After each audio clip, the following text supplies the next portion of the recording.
Sadness is a natural emotional response that arises in our mind and body when we experience loss. It can help us process and come to terms with our feelings of despair or mourning, leading to a brighter and clearer outlook on life. Sadness can be triggered by various losses, such as the loss of a loved one or cherished possessions. Even reminiscing about the past or looking at old photos can bring about feelings of sadness. While sadness may not feel good at first, it can ultimately have positive effects. It can bring us closer to those who care about us, reignite our creativity, and inspire us to create works that are more meaningful and authentic. When one feels sad, their facial expression naturally communicates a message to others that they are in a vulnerable state and may be in need of help and support. This message invites others to come closer and offer their assistance and empathy. Sadness often doesn't appear in its purest form.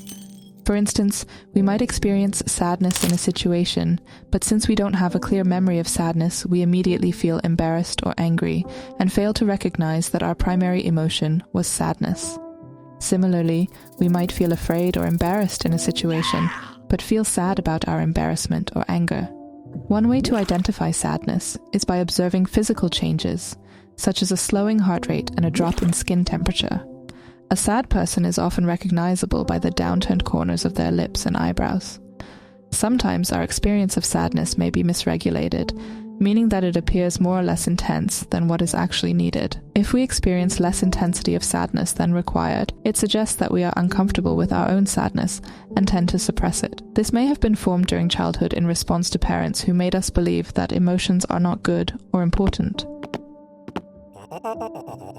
It could also be due to previous experiences of expressing grief to those around us which were left unanswered. For instance, phrases such as "a man should not cry" or "sadness is for children" can make us suppress our sadness and feel uncomfortable with it. On the other hand, if we experience more intensity of grief than necessary, it means that even a small incident can cause us to become depressed and sad to the extent of harming ourselves.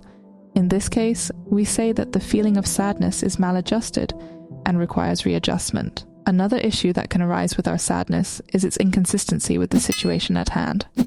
For instance, if we feel angry instead of being naturally sad or embarrassed in situations where we should be, it indicates that our emotions are not aligned with the circumstances.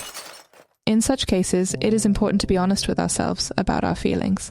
It's important to differentiate between sadness, regret, and depression. Regret involves an attempt to make up for past mistakes, and we don't necessarily need others to help us. In contrast with sadness, we are reliant on the support of others to feel better.